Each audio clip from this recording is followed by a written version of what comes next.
Ramai orang tanya kitorang, tak panas ke rumput tu bila tengah hari panas berdenting, takut-takut sampai boleh melecet kaki.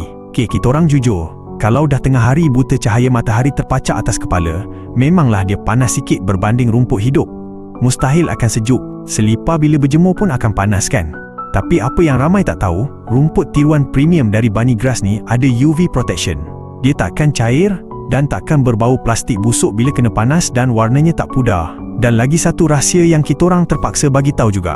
Kalau korang nak lepak luar waktu panas terik, korang just spray je air pipe sikit atas rumput ni. Dalam masa 2 minit, suhu dia terus sejuk balik dan sedap pijak. Dia tak macam lantai simen yang simpan haba sampai ke malam. Korang pernah kan pijak simen panas?